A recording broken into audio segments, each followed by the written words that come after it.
আসসালামু আলাইকুম। শানুস mini world থেকে আমি শানু ঢাকা থেকে বলছি।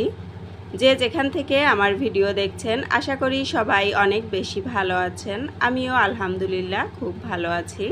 গরমে সবাই একেবারে অতিষ্ঠ হয়ে পড়েছি, আর এই গরমে সুস্থ থাকার জন্য আমাদেরকে প্রচুর পরিমাণে কিন্তু পানি পান করতে হবে। হতে পারে ফ্রেশ পানি, লেবু পানি অথবা যে কোনো ধরনের শরবত। তো আমি আজকে এখানে আমার শরবতের যে ট্যাঙ্ক ছিল ওটা শেষ হয়ে গিয়েছিল, তো আবার এই কৌটার মধ্যে ঢেলে নিচ্ছি। আর এখানে যে বড় কন্টেনারটা দেখতে পাচ্ছেন ট্যাঙের, ওদের এইবারের প্যাকেজিংটা ভালো না। গতবারও আমার এরকম একটা জার কেনা হয়েছিল, তো ওই প্যাকেজিংটা ভালো ছিল, মানে এটা আবার লাগিয়ে রাখা যেত। তো এইবারের এই ঢাকনাটা একেবারে লুজ, লেগে থাকে না, যার জন্য আমি এইভাবে করে আবার লাগিয়ে রাখছি। না হলে দেখা যাবে যে এটা নষ্ট হয়ে যাবে, মানে দলা পেকে যাবে বাতাস যে, এই জন্য এইভাবে করে রেখে তারপরে আবার কস্টেপ দিয়ে রেখে দিতে হচ্ছে। এখন বাচ্চাদেরকে শরবত বানিয়ে দিব। ফ্রিজ থেকে পানি বের করে নিয়েছি, ওদেরকে আমি মিক্সড করে দেই, ঠান্ডা পানি আর নর্মাল পানি দুইটা মিশিয়ে। তো বাচ্চাদের সাথে আমিও খাবো।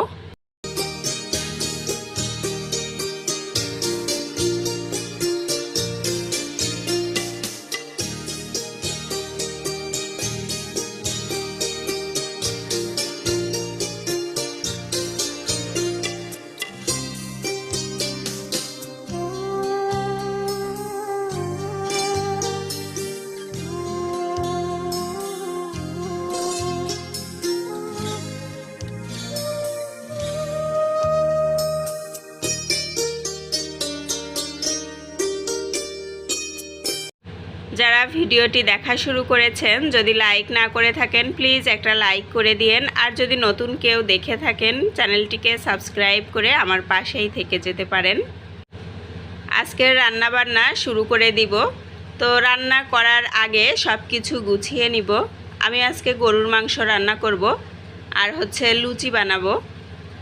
আর রাতের খাবার আমাদের এইটাই, গরম গরম করে আর কতটা সবজি অথবা যেগুলা মানে সহজপাচ্য খাবার আমরা বলছি খাওয়ার জন্য সবাই, আর কত খাবো বলেন।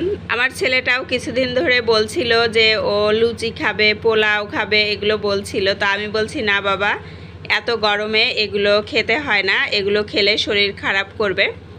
এগুলো বলে ওদেরকে রাখছি, কিন্তু আর কতদিন রাখবো। তাই ভাবলাম যে যেহেতু আমার হাজব্যান্ডও চেয়েছে খেতে, তো রান্না করেই দেই। আর যেহেতু এত গরমে রান্না করাটাও একটু কষ্টের, এই জন্য আমি মাংসটা আগে থেকে সব মশলা দিয়েই কিন্তু মেখে রাখলাম। আর এখন বসিয়ে দিব। তো একটু তেল দিয়ে জাস্ট গরম মশলাগুলো দিয়ে একটু নেড়ে চেড়ে এর মধ্যে আমি খুবই অল্প পরিমাণে পেঁয়াজ দিচ্ছি।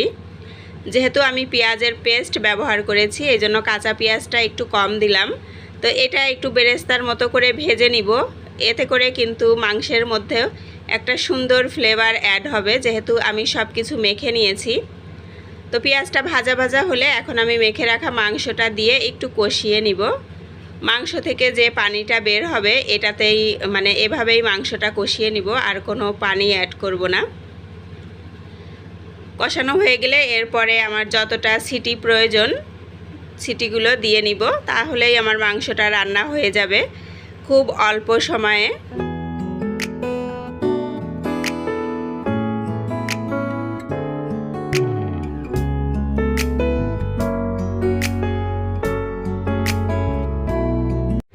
প্রেসার কুকারে আমার মাংস কিন্তু হচ্ছে, মানে কষিয়ে নিচ্ছি আর কি। আর এদিকে আমি লুচির জন্য আটাটা মেখে নিব। তো আটা মাখতে এসে দেখি যে আমার যতটা লাগবে ততটা আটা আমার কন্টেনারে নাই। তো আরেকটা প্যাকেট নিয়ে আসলাম, এটা কেটে তারপরে আমি আটাটা নিয়ে নিব।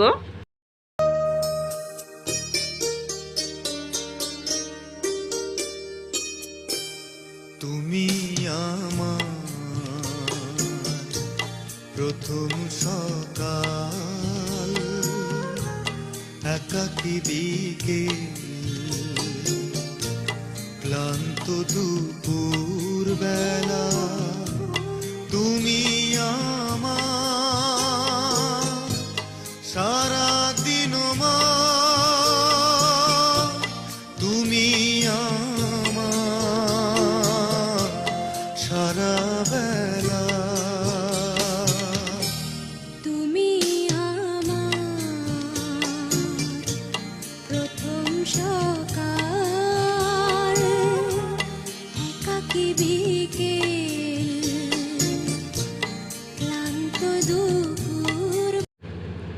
মেখে নেওয়া হয়ে গিয়েছে। এখন আটাটা আমি কিছুক্ষণের জন্য রেখে দিব।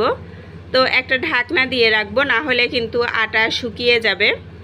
এদিকে আমার মাংসটা প্রায় কষানো হয়ে গিয়েছে, মাংস থেকে কিন্তু তেল ছেড়ে দিয়েছে।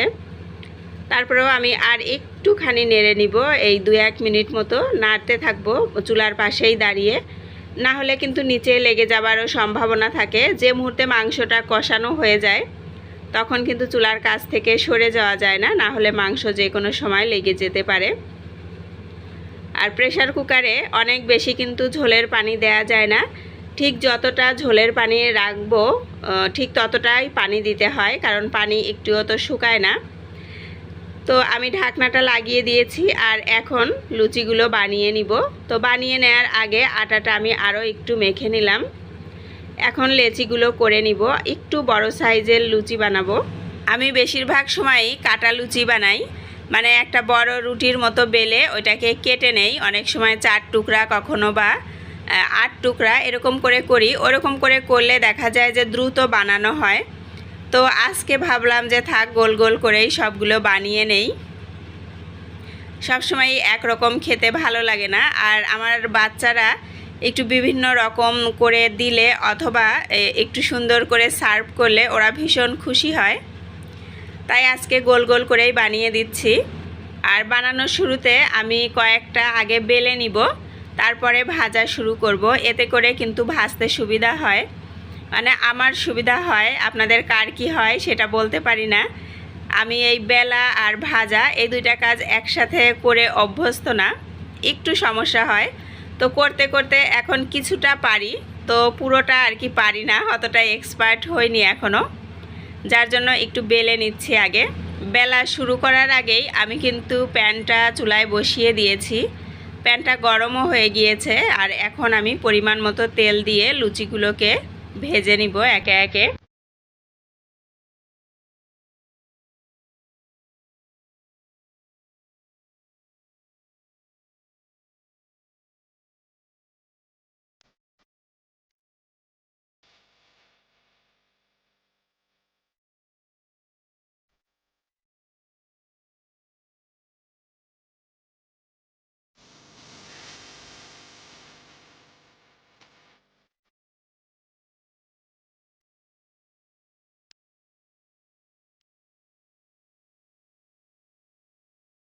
সব লুচি বানিয়ে নেওয়া হয়ে গিয়েছে। একটু বেশি করে বানিয়েছি, কেননা আজকে রাতে শুধু লুচিই খাওয়া, কোনো ভাত খাওয়া হবে না। আর একটু মেয়োনিজ বানিয়ে নিব। আমার হাজব্যান্ড আর ছেলের মেয়োনিজ খুব পছন্দ, তো ওদের তো মেয়োনিজ লাগবে। আর আমার বাসায় কেনা চিলি মেয়োনিজ আর হচ্ছে সাদা যেটা নর্মাল মেয়োনিজ যেটা, এই দুইটা মেয়োনিজ মিশিয়ে নিব। আর এই মেয়োনিজগুলা একটু টক হয়, কেনা মেয়োনিজগুলা নিজেদেরও কিন্তু খেতে অতটা ভালো লাগে না, আর বাচ্চারা তো পছন্দ করে না, যার জন্য আমি সবসময় একটু চিনি মিশিয়ে দেই ওদেরকে। যে কোনোভাবেই যদি এটা খেতে দেই, যে কোনো খাবারের সাথেই আমি সবসময় চিনি মিশিয়ে দেই। এভাবেই আমি মেয়োনিজটা রেডি করব। আর এর মধ্যে একটু টমেটো কেচাপ অথবা টমেটো সস এটা অ্যাড করব। তো আমি এখন টমেটো কেচাপ দিচ্ছি, যদিও টমেটো সস দুইটাই আমার কাছে আছে। এই তো আমাদের রাতের খাবার, আর আমি কিন্তু শেষ পর্যায়ে চলে এসেছি।